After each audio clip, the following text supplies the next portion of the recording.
নমস্কাৰ মৰমৰ ছাত্ৰ ছাত্ৰীসকল,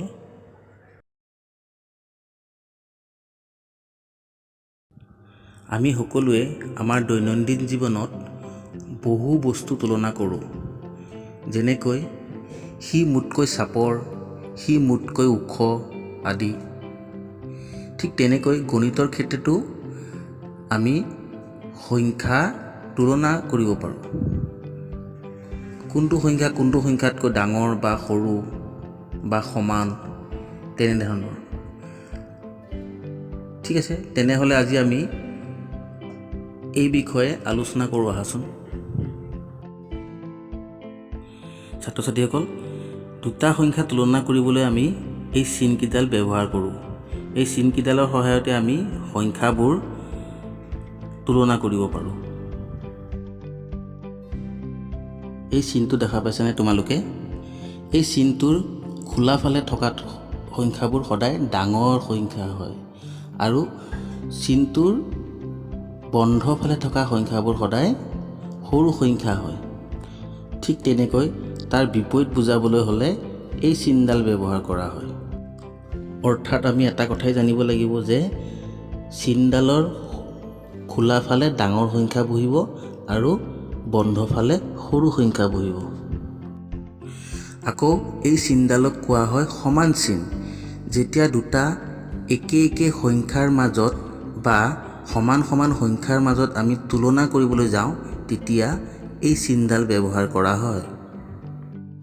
তেনেহ'লে আহাচোন আমি এই চিনকেইটাৰে ছবি আৰু সংখ্যাবোৰ তুলনা কৰি চাওঁ।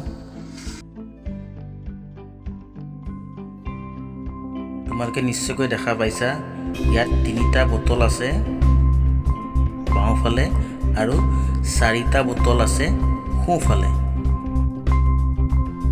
এতিয়া যিহেতু বাওঁফালতকৈ সোঁফালে বটলৰ সংখ্যা বেছি আছে, গতিকে সোঁফাললৈ মুখ কৰি থকা বা ফুলি থকা চিনটো আমি ব্যৱহাৰ কৰিব লাগিব।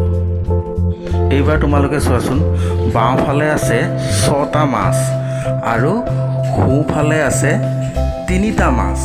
এতিয়া কোনটো চিন বহিব? বাওঁফালে বেছি মাছ আছে, গতিকে বাওঁফালে মুখ কৰি থকা চিনটো বহিব। এতিয়া তোমালোকে শেষত চোৱাচোন, 4ডাল মম আছে বাওঁফালে আৰু 4ডাল মম আছে সোঁফালে। তো গতিকে আমি দুয়োফালে যেতিয়া সমান মম দেখা পাওঁ বা সমান বস্তু দেখা পাওঁ বা সমান সংখ্যা দেখা পাওঁ, তেতিয়া আমি কি কৰিব লাগিব? দুয়োফালে সমান আছে, গতিকে আমি মাজত কি চিন বহাম? সমান চিন বহাম।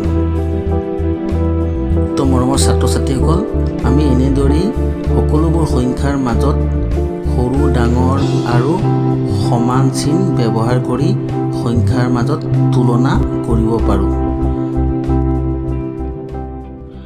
তো মৰমৰ ছাত্ৰ ছাত্ৰীসকল, তোমালোকে ইমান দেৰি ভিডিঅ'টো চাই থকাৰ বাবে তোমালোকক ধন্যবাদ জ্ঞাপন কৰিলোঁ। আৰু যিসকলে এতিয়াও মোৰ চেনেলটো ছাবস্ক্ৰাইব কৰি লোৱা নাই, তোমালোকক অনুৰোধ কৰিছোঁ তোমালোকে ছাবস্ক্ৰাইব কৰি ল'বা, তেতিয়া তোমালোকে নতুন নতুন ভিডিঅ'বোৰ মোৰ পাই থাকিবা। ধন্যবাদ, নমস্কাৰ।